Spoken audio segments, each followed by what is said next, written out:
So today, I want to share with everybody how to double your income. And I know that sounds wild. So for some of you, if you're already hitting 350, 400, it's gonna be more difficult.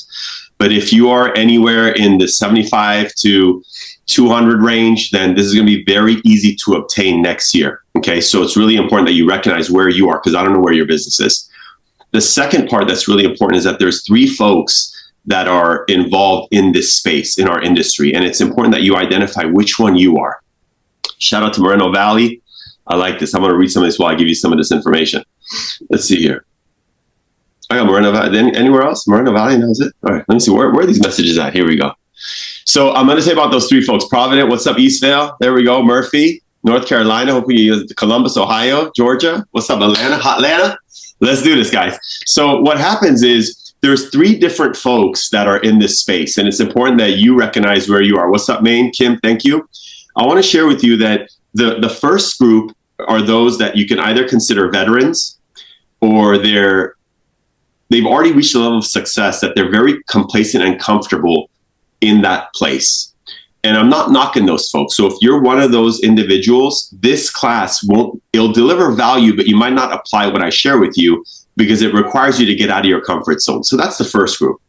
And it's important for you to identify which one of these you are. The second group are those that have been in the business for maybe 5 years or less, and they're doing okay numbers. They're not happy with their results. Not that they want to achieve more, because we always want to achieve more, but they're doing okay. They're not happy with their results, but they're also somewhat complacent to kind of accept these results. That's the second group.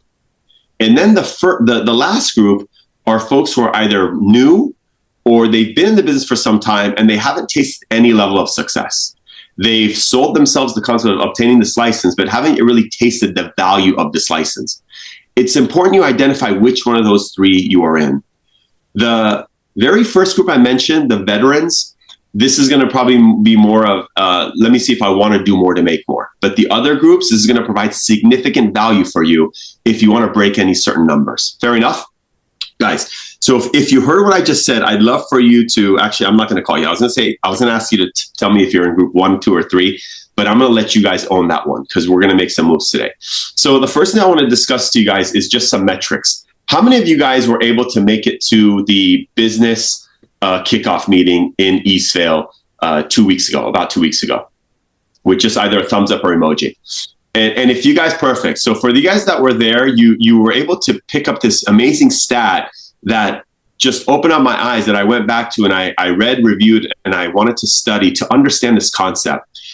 Thank you guys for chiming in. But the stat that I pulled that Coach Pipes shared with us, which I went and looked into NAR's statistics, is that this year we're on track for roughly 4.1 million transactions in the industry. It's just over the 4 million mark right now, assuming that we hit this other 100,000 before the end of the year. So we're at about 4.1 million, and it's divvied up amongst about 1.5 million agents. And what's important is that the numbers don't lie, but we can manipulate them in our favor. And what I took away from this is that you have roughly 4 transactions divvied up with 1.5 agents. Okay, so in essence, the 80-90% of the production is coming from, give or take, less than 10% of the agents. I mean, that is a crazy statistic. And I went even layers deeper, and I wanted to see where are these transactions coming from. And I don't know your markets, but I was looking into Florida because I was talking to some of my clients, helping them grow some business in Florida. And we recognized that in Florida, there is about 2,500 agents that are working or focused on the condo market. And the condos are being sold statistically 1 condo per 3 agents. 1 condo per 3 agents. And this was a huge takeaway. The huge takeaway was that you have to, recognize or zone in what segment of the business do you want to be recognized for or win at. This doesn't mean that you shouldn't sell houses, you shouldn't sell condos, you shouldn't sell commercial if that's what you do. You should sell everything that your license allows you to, as long as you're willing to entertain the outcome and the opportunity to your desired results. But what's more important though is to recognize, where am I investing all my money and time, and who am I competing with? You know, we always hear that the competition is ourselves, which is true. However, we're still entering a sport. If you call real estate sales a sport, you're still entering a sport competing with other practitioners. And it's important that if you have a saturated segment in your pocket, in your market, that you identify and confirm going into 2026, do I want to fight and win in this space with other agents? Or is there another area that I could raise my flag and be the dominant player before, or having to spend a lot of money and energy to weed out the other guys and gals? That's very important strategically as an entrepreneur, as the CEO of your business, that you map that part out. Because I don't know that for each one of you, but we would need to map that out. And then what I'm going to deliver on this meeting, you can apply to doubling your production in those segments. Let's talk about how we're going to be able to double down. What I want you to write down is the growth you want in 3 areas is you want to shoot for 33% or more in these 3 areas. When you achieve 33% or more growth in each of these 3 areas, you will yield the equation of doubling your business. It'll be 99%, pretty much doubling your business. What will happen with some of us is that we're stronger, or we're more dominant in maybe 2 of these 3 areas, and we're weaker in 1, or we might be weaker in 2 of the 3 and strong in 1. I want you to double down on what you're strong at. Double down on what you're strong at, and then don't try to make yourself, like, for example, the master or the jack of all trades in all 3 of these, unless you have the resources, the patience, the commitment, and time. But more importantly, I would identify ancillary partners or other individuals who are making money with me to strengthen the areas that I'm weak in. And I'll tell you what those 3 areas are. I'll also tell you what ancillary partners are if you don't know. Does anyone know what I mean by ancillary partners, or want to take a guess? No, maybe? All right. And if you guys ever do want to chime in, you can. I'm good with that. So let's talk about these 3 areas. The first area is that you want to be able to increase new business. And of course, it's like, duh, we already know that. But I'm going to get granular on what I mean by that. New business, meaning your pipeline, your CRM. Everyone needs to have a CRM. You have to be able to add new names and new data to the CRM. So every single week, every 2 weeks, every month, it's up to you on how often you want to engage your prior efforts, your prior weeks or months results or efforts. You want to make sure that your CRM data number is growing with more names, more emails, more gold. Data's gold.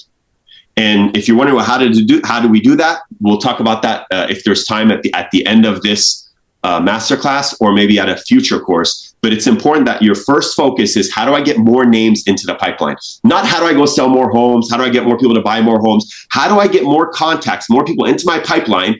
Because what you're going to do is you're going to deploy systematically all this content that keeps bringing your prospects closer to you, that keeps bringing that pipeline closer to inking a deal or wanting to take action. But if we don't keep filling that pipeline in the first area, which is new names, new prospects, new contacts, then we have to work harder in the other 2 areas that I'm going to share with you. But if we focus on delivering at least 33% growth, team, this means that if your current data CRM has a total of, let's just say, 2,000 folks, and if you want to know how many you have, if you're using your CRM, it'll tell you the total. But if you're not using it, just go to your phone and look at contacts, go all the way to the bottom. And if you have an iPhone, it's going to tell you your total contact number. It's very important. We gauge this all the time, because for me, I use my phone for almost all my contacts and communication, but everything from my phone goes into the CRM. And what's really important is that when you take a look at your numbers, we use, for example, 2,000, 33%, our goal is, for example, to get to 2,600 and some names next year. We got to add about 600. Right? Is that right? Is that the math? That's about 33%. So 666 folks, if you want to be very specific. How difficult is that? It's not too difficult if you divide 666 over 12 months and you track it monthly, or you go hard and you sprint for Q1. You sprint for Q1. We always talk about how business is a marathon. It is a marathon, but there's nothing wrong with sprinting in between your marathon runs and conditioning yourself. It's okay to run hard, take a break, jog. But if we just keep jogging the consistent pace and we're not chiseling away at additional growth, we end up getting the same results. So that's the first thing. Get more folks, increase your lead flow. If you have to write anything down, increase lead flow by 33%. If you're brand new, increase these percentages. The second area is to have repeat business from your existing pipeline of business. If you're new, that's a little bit difficult, but you shouldn't be new to work and business getting your real estate license. So there should be some type of previous network, previous colleagues, previous workplace that you could consider as maybe your existing clients that now you're going to upsell, cross-sell into real estate. But the second area is how to increase our existing clientele to come back at a 33% growth. So the second area, how to get my existing clients to come back. And we're going to talk about how to do that specifically in detail. I'll actually give you some ways right now. One way is that you have to have at least what I would consider 26 to 52 touch points per year. 26 to 52 touch points per year. This is the second area. How to increase your existing client base to give you repeat business by at least 33% or more is increase your touches to them. I'm going to tell you a whole bunch of touches that might go fast, but if you have questions, we'll try to answer them at the end if we have time. First of all the holidays. Every holiday, and it's not about budget, team. I want you to know that I built businesses having zero money, but it took a lot of sweat equity. Then once the sweat equity turns into some cash flow, you got to reinvest that money. One of the biggest challenges that I see with agents and professionals that struggle is that they keep asking, how much is this going to cost? How much is this going to cost? How much is this going to cost? And team, I have nothing to sell you but the value that I provide myself. But you got to convert that question and start asking yourself, how much is this going to make me? How much is this going to make me? Because if you keep saying, how much is it going to cost? You're putting blockers from you investing in your business. But if you change the verbiage to how much is this going to make me, you're now going to convert to investing in your business and getting an ROI. And not all investments pan out, but if you don't invest, there's no way you can get a return. So I'm not telling you just go throw all this money in there. Work a little harder to earn that money. But if you've made that money and you've saved it, or you're spending it for YouTube Premium or YouTube TV, or you got the NFL season on lockdown for $190, $300, whatever it is, to me, I'd rather mail a farm than spend $200 on NFL Network until I can afford NFL Network for all my friends and family, and it's not a concern. That's the mindset. And a lot of us have these luxuries, but then we're not hitting the prime that we should be yielding from our business. It's prioritization. That's the second area. How to get our clients to come back with more business, with more referrals. And going back to the touch points, you got all the holidays. If we're sending postcards, perfect. If you can't afford the postcards, maybe you're thinning out between print mail, you can send a text. A text is free. Everyone should get a text from you guys a couple days before their birthday, not on their birthday. Be the first one to wish them a happy birthday. Hey, Sina, I know your birthday's coming up next week. Mine is October 23rd. Team, save it in your phones. You got almost a whole year to send me that text. But you give them a heads up. Hey, Nazar, I know your birthday's coming up this Friday. I was thinking of you. Have an awesome birthday. We're celebrating you this weekend. Be safe. How great is it for people as we get older that get less birthday wishes, that get less birthday recognition, less birthday cards? They start getting a heads up early birthday from their agent, or better yet, they don't even know who the number is from. Better yet, who is this? They reply back, thank you. Sometimes they'll say, thank you, who is this? But if they're embarrassed, they're just going to reply back and say, thank you. Continue that conversation. You're welcome. What do you got plans this weekend? You know what? Where can I send you something? Send them a small perk from your business if you have any. Any marketing content, send it to them. There's so much marketing content for our business that's inexpensive or affordable that we can get other people to wear and brand for us, and they would kindly do it. A nice hat. I'm not talking about a cheap one that's all folded up and wrinkled and like it came in a box with socks and shoes and you got to bring it out and like hope someone wears it. When they wear it, it sags on their head like a beanie, or like you can't even tell it's a cap. I'm talking about a nice hat, $20, $30, and it has your brand on there, or like number one team, or whatever your motto is. If it's not all brand specific, but it represents you, people will wear that. And even some of the brand stuff, people will wear that and they're marketing you. This is an investment in your clients. Yes, we give closing gifts, we give champagne, we give cookies, we give maybe a gift card, but what do we give that's residually going to pay off?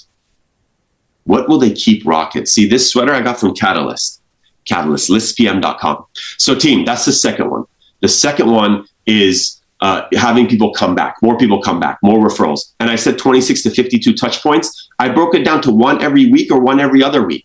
And you can go from the holidays, you got birthdays, you got anniversary of when you met them, anniversary of when you helped buy them a home, when you helped them sell a home, when you helped them buy an investment property, a future anticipated anniversary of, are you ready for that investment? Are we going to build an ADU? You ready to get into the Airbnb? There's all these different ways. And then there's events. Use the events as your touch points. The Dodgers just won. I know you're not a Dodgers fan. The Dodgers just won. Let's go blue.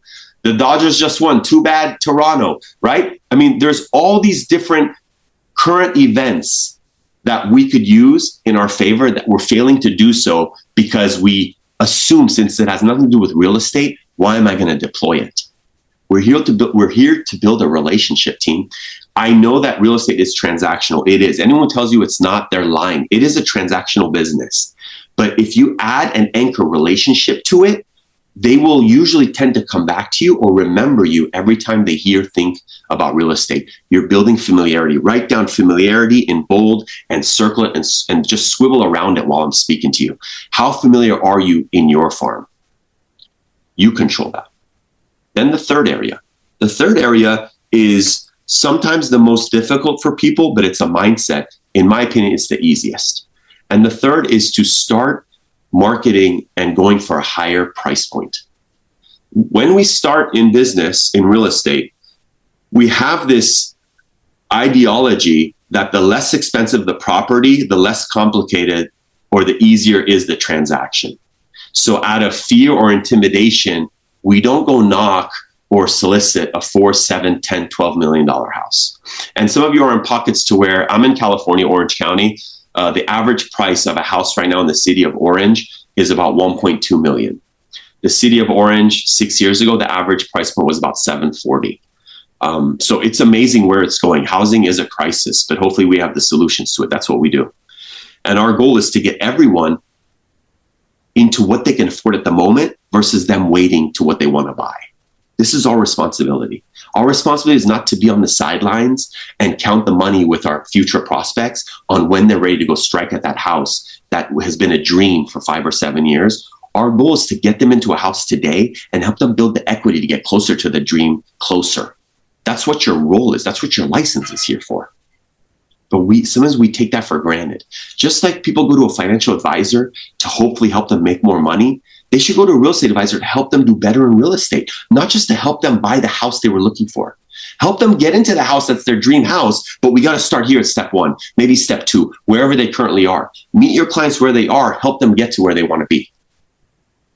That's very important. We undervalue our professionalism because we're in a trade that the license costs $400. So we just assume that's all it's worth. To me, this is a 7-figure license, and I treat it as such. So the third one, how do we get into higher price points?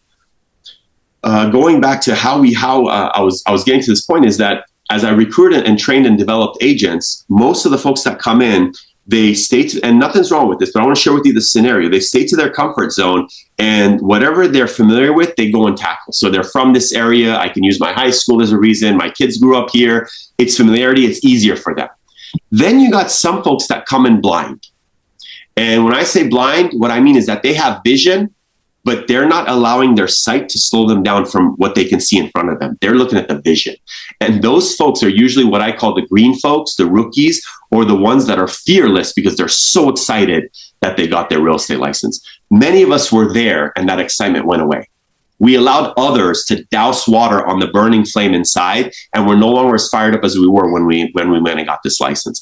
Better yet, imagine the people who failed their test 2, 3, 4 times. I'm not knocking you. I'm letting you know, I'm reminding you. Imagine you failed your test 2, 3 times.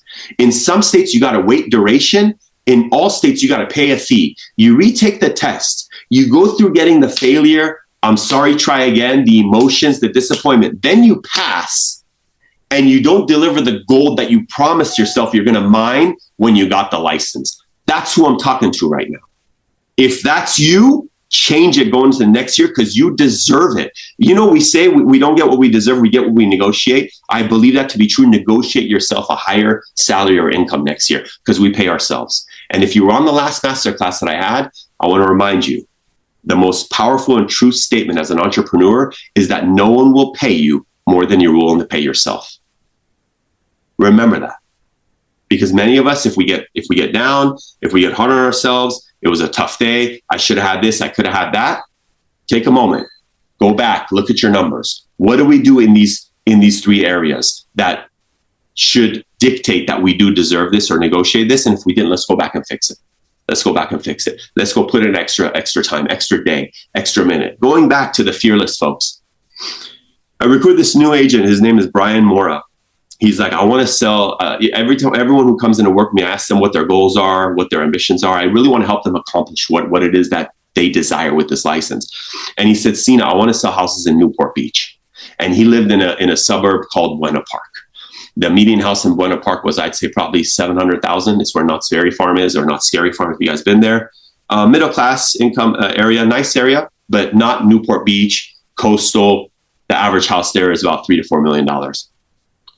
This guy, he said, how do I sell $7 million houses? And I said, look, you either need to know people in that community or go and meet people in that community. And he didn't know anyone in the community. So he said, how do I meet them?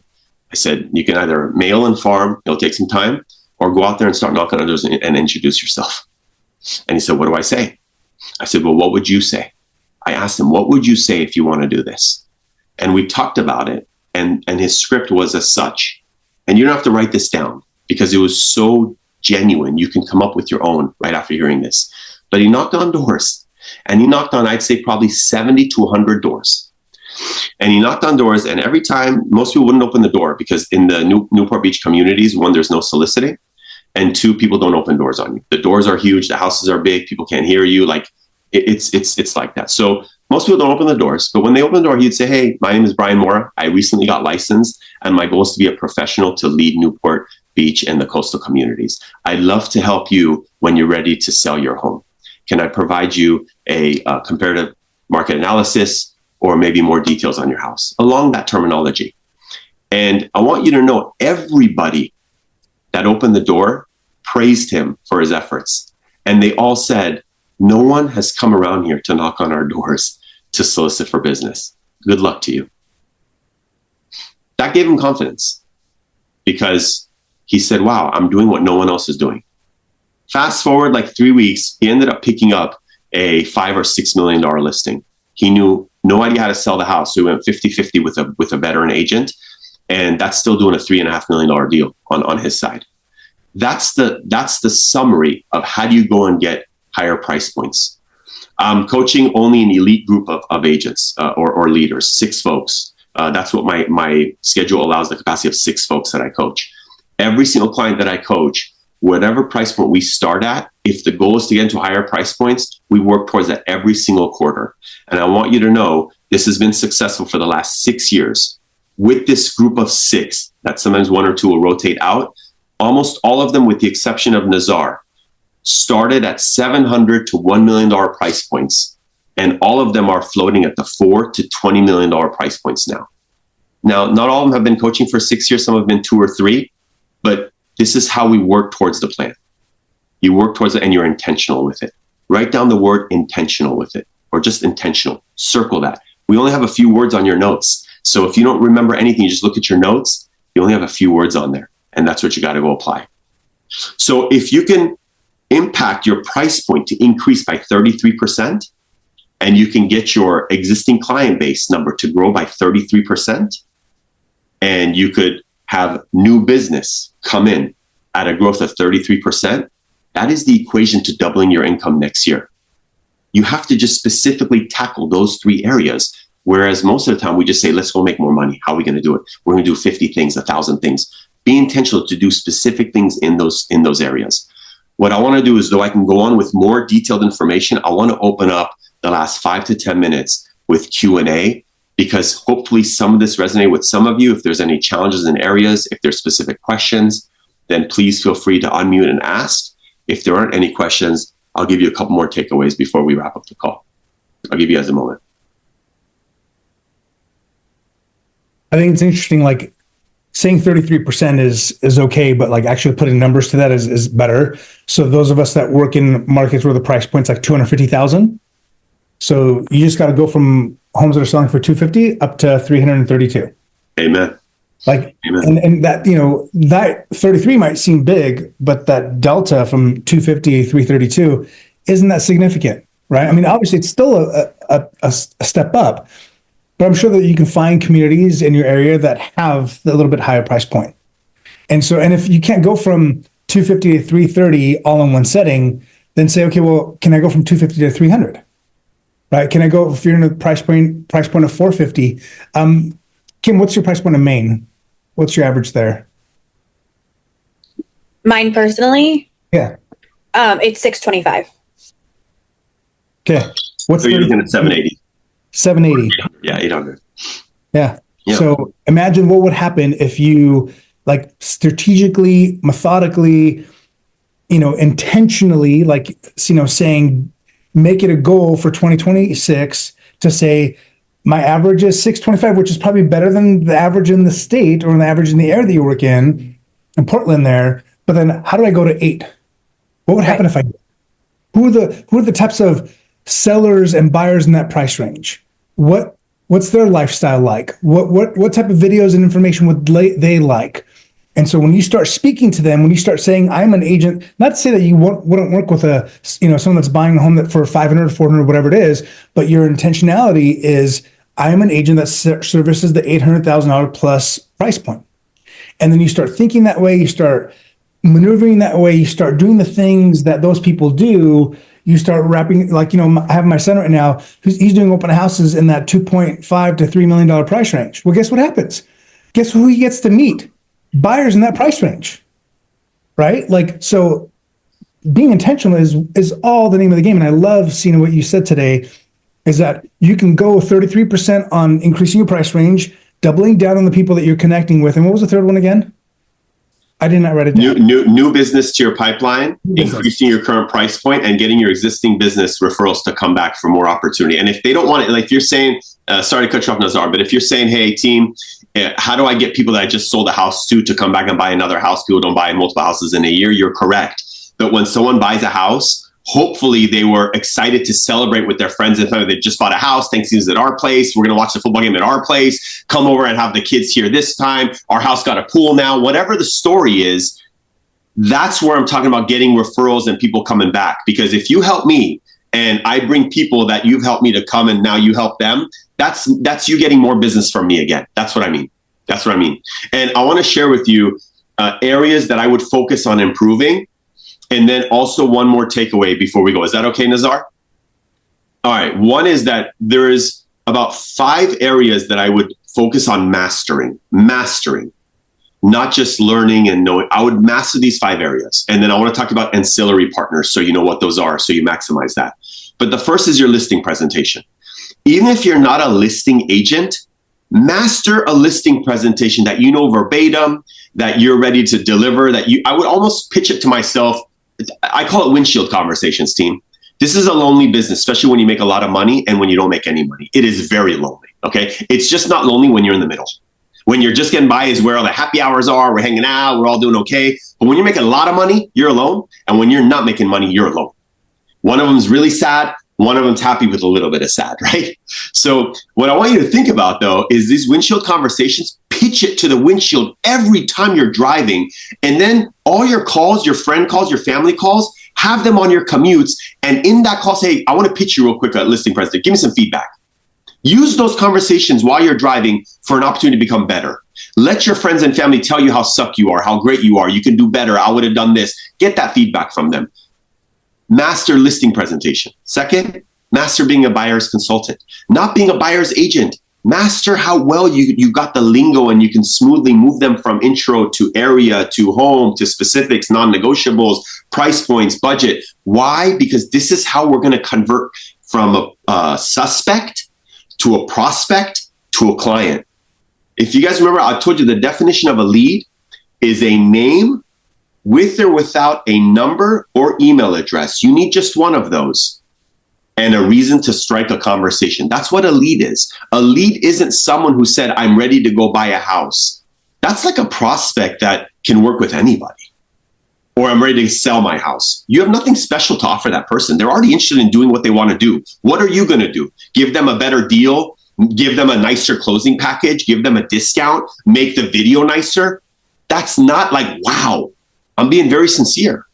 What's wow is when they tell you this is what I want to do, and you guide them with full confidence that you're the person that's going to help them. And if it's not you, you know who's going to do it successfully. So listing, buyer, objection handling. Our business is built on being an objection master. You have to be you want to get to the point to where your friends and your family say you're witty. You're witty. You're quick with it. You always got an answer. Those are the best compliments you can get. Not that you're a smart ass and you want to argue with everybody, but because you've been kicked in the face so many times, you're ready. You're ready. It's like wax on, wax off, right? The Karate Kid generation, if any of us saw that stuff, that's how we are with objection handlings. I love objections. Every time someone wants to challenge me with an objection, I'm either going to win or I'm going to learn. I never lose when someone shuts me up from an objection that I couldn't come back from. If that's silence, they told me put me into silence, that's a huge alert in my mind. Damn, Sina, you better go study up a little bit because this prospect just out-argued you on why they don't need you, but yet you have their information that they did need you 2-3 hours ago or 3 weeks ago. What's changed? Then the fourth area is market expertise. Are we good on time, Nazar? Do I got 5 minutes? Yep, go for it. Okay. The fourth area is called market expertise. You need to know your market. Don't worry about, well, New York is doing this, and I heard the Bay Area is AI capital of the world. Great. We all read and know that. Do you sell in San Francisco? Do you sell in New York? Then why does it matter what's going on there? Tell me about what's happening in Panama Beach City. Tell me about what's happening in Amarillo. Tell me what's happening in Woodland Hills. Wherever it is. Be the market expert, not the national NAR expert. Then the last one is negotiation. And I'll tell you how great of a negotiator you are based on how many items you've been able to successfully return in your life. Okay? It sounds wild. But the more, if you're the type of person that something's not good, screw their return policy, we're going to get what we want. That's what's called negotiation. If you're the kind of person that says, oh man, I got this, there's no returns, it sucks. That's de-negotiation, whatever the opposite of that is, all right? So become an expert negotiator. You know, be the one that if you go to a nice meal, you order food, the food sucks. Don't be like, oh, well, I don't want to disturb the server. No, it's called wastage. This food sucks. I want something better. Please bring it for me. I'm going to take care of you. It's uncomfortable to do that, but you're negotiating for what it is you deserve. Negotiate for the client, negotiate for the sale, negotiate for the better offer, negotiate for the counter, negotiate. The best attorneys are the best negotiators. And everyone with a lot of money usually needs great attorneys. There's a reason. So these are the 5 skills that I would hone in on. I gave you the 3 areas that I would focus on increasing your growth by at least 33% each segment. That's going to give you 99.9% growth, 100 plus. And then the last part that I'm going to share with you is ancillary partners. This one is one of the most undermined areas of our business. Write down on your note sheet, ancillary partners / supplemental team. What ancillary partners are is everyone, and you can write this down, not this word, but you can actually write down the names and the people that I'm about to describe.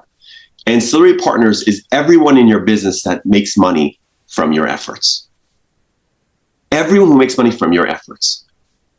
And we can even include, if we're in a downline upline hierarchy, you can even include your upline, but I want to share with you, your upline at 5 delivers their value. And they're an ancillary partner.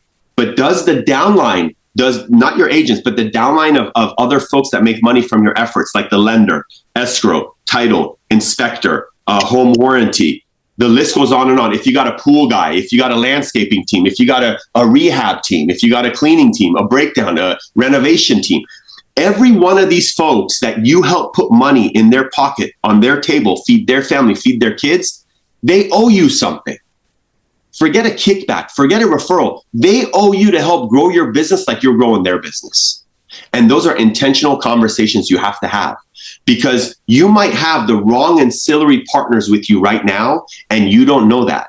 But once you have the conversation with them, you will know that and they will know that, because the right ancillary partners will recognize, you know what, Sina, you're right. Last year, though you only did 4 deals, it did bring $9,000 to my pocket. Thank you. That is an average of $800 per month I would not have had without your efforts. That does cover my wife's Mercedes that she drives. Thank you. They might not know that. You don't have to go and be granular and count the money, but you got to have the meeting with each one of them and say, hey, listen, team, in 2026, I want to grow my business by double. I'm very intentional. And as I look back at 2025, I recognize that our partnership was okay, but it could be a lot better next year. What are your thoughts? Well, what do you mean, Sina? I thought we did this, you did that. Congratulations. Well, this is what I mean. Last year, I did roughly about $250,000 of income, and I noticed you helped me generate about 50, 60K of it through the clients that we work together. On your end, I'm hoping that brought you what, 8, 9 grand, whatever the number is. And they say, sure, where are you getting to? Well, what I'd like to do is I really want your help to help me double my business next year so I can bring more back to you. What are your thoughts? And you start pouring out everything you need. Hey, why don't we go on branding, maybe joint branding postcards? Why don't you help maybe sponsor some of my Instagram ads? Why don't we go on a LinkedIn venture together and start deploying a newsletter, but you're going to fund it? Why don't we start doing a weekly or monthly YouTube video update on rates, or on how to do a proper inspection, or what flags to look out for in escrow? What makes a really good title rep? What is an awesome rental team? What to look for in a pool provider? There is a list of folks that every time you close a deal, other people are making money on it. Be intentional about helping get some of that back. One of the rules that I have is every time I spend money, I got to try to find a way to make that money come back to me from that resource. And what I did prior to connecting with Nazar and the folks is I help businesses. And one of the key roles or characteristics of building a business is recruiting good people. And every time me and my leaders would go out and we'd go to get dinner, or we'd go spend money, we'd go to an event, it was almost like an internal competition of who's going to strike first to try to pick up the talent, because we know that as we pick up the talent, we're going to make more money, we're going to grow our business. It's going to help cover the investment that we just made that night or that day. There's nothing wrong with thinking like that as a business person, team. At the end of the day, who controls your revenue?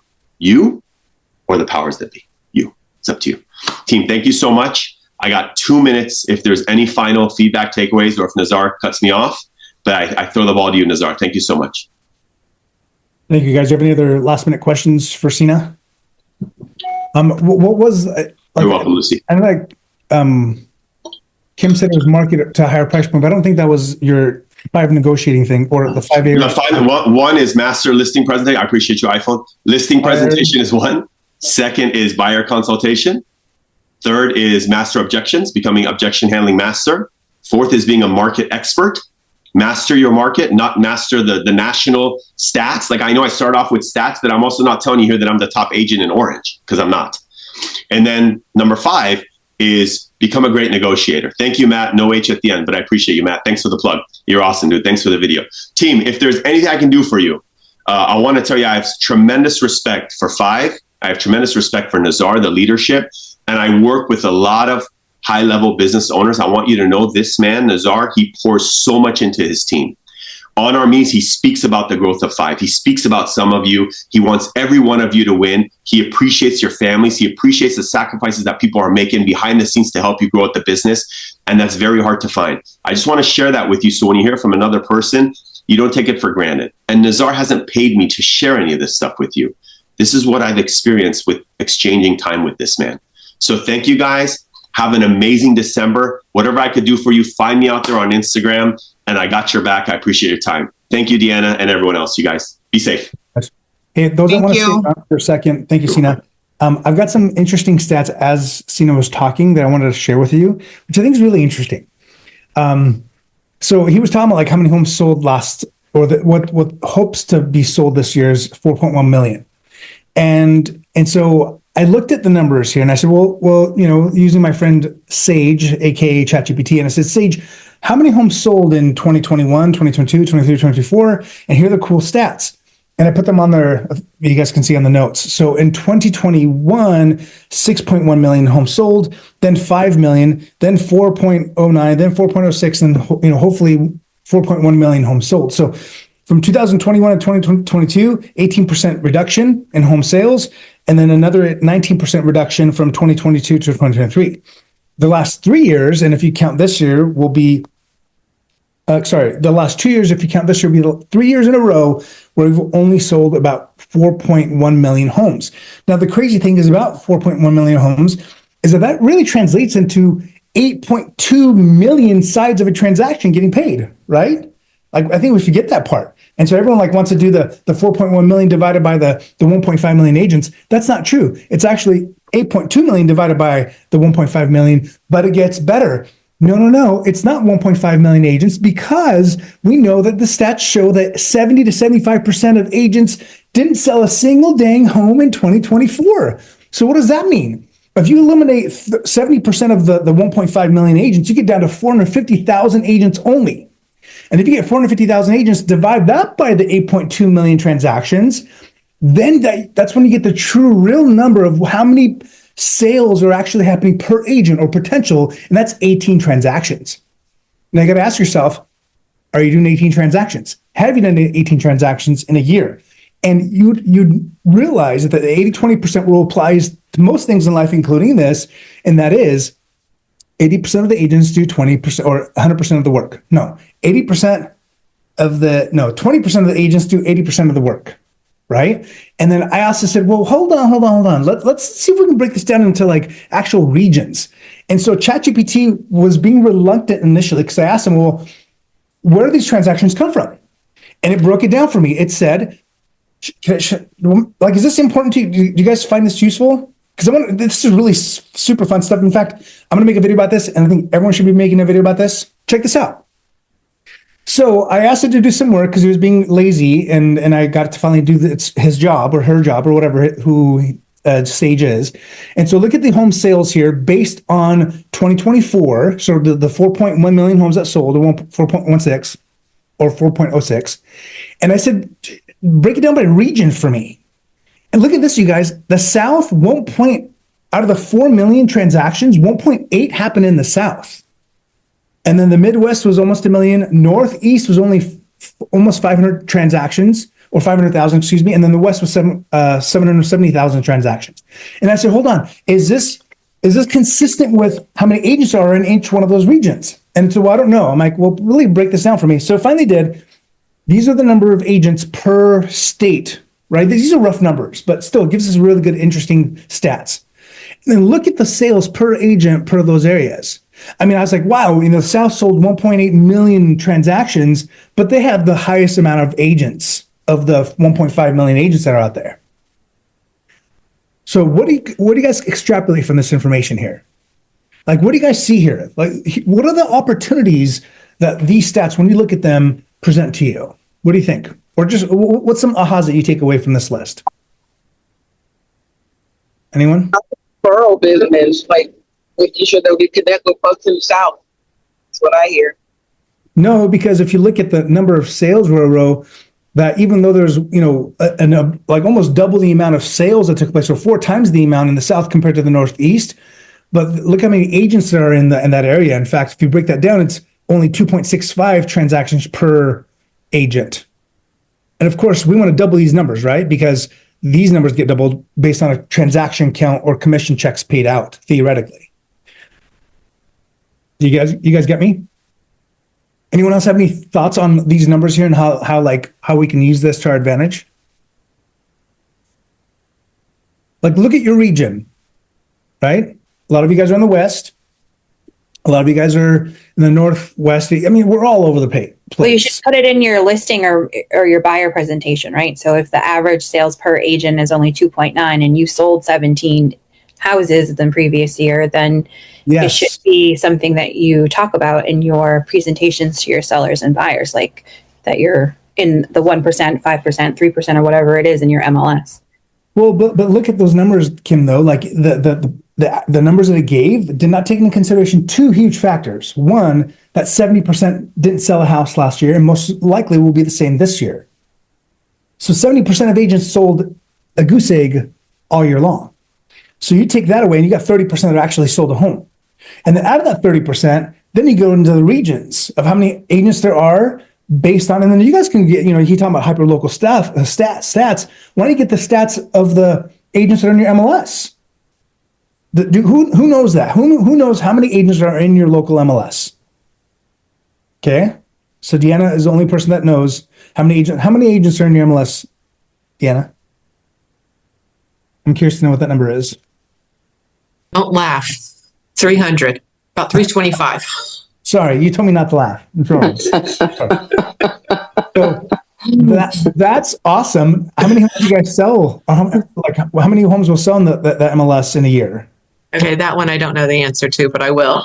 Okay, you get that number. So like if everyone knows that number, then you can do those numbers and statistics for yourself and be like, hey, this is how we are. And then if you are not doing great or haven't done great, but you're part of a team, then use your team stats, right, to show that, or your group, whatever you are.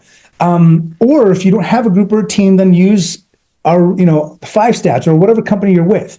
Like, you guys, numbers are powerful. When we speak in specific numbers, it draws authority to us. When you speak in the vagueness of the coulda, woulda, shoulda, hypothetical, or give them like some, janky range, that's when you lose people. But if you say, bam, this percentage, and you speak with confidence because you've studied it, you guys, like, you get to be on fire. Remember, it doesn't take much to shine in this industry. And the way that we as agents can shine is by leveling ourselves up. The way we can level ourselves up is not just being a door opener. Oh, I've got access to the MLS. I've got access to the super lockbox and I can open the door for you. That's awesome. So does everybody else. Right? We got to say, hey, we know these stats. We've studied them. We have the data. We're making videos about it. We're sharing with people what this means. This is the type of stuff that, guess what? You're not going to find on Zillow. Right? Like when you're talking to someone, just like Kim was saying, she goes to a listing presentation or a listing appointment, and she's able to rattle these stats off. Do you think anyone else is doing that? Or do you think everyone else is just saying, oh, well, we'll take pretty photos of your home and we will put it on the MLS and then we'll do one of those hope and pray things.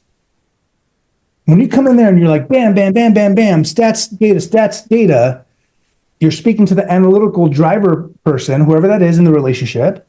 And then you talk to, about the pretty things and all the other things that are going to wow them to the person that's inexpressive, whoever that person is. Like, learning your craft. I mean, I love the fact that he said, learning your listing presentation, your buyer presentation, like get those down, master those in 2026. If you do that, I promise you that you will be a ninja in real estate, right? You will be the person that everyone is going to be, when they hear that they're competing with you on a listing or a buyer presentation, they just say, you know what? I can't go. It's going to be a waste of my time because Kim, Deanna, Lucy's going to come and just crush it, and I can't compete with them. Who wants that? So to get that, you could be that. Just takes a little bit of practice every single day, right? It's just the small little things that we can do every single day to hone our skills, to learn how to negotiate. And I'm not saying go return something, that you bought like a year ago and try to see if you can return it, right? Like, I don't like that person unless something is drastically wrong with it. But I think it's, you can practice negotiating in all kinds of different ways. And by doing those things, by doing the small things incrementally every single day, that's where we become better. And it's not a competition between you and I or anyone else on this call. It's a competition between whom? Yourself. Me versus me, baby. That's it. That's all.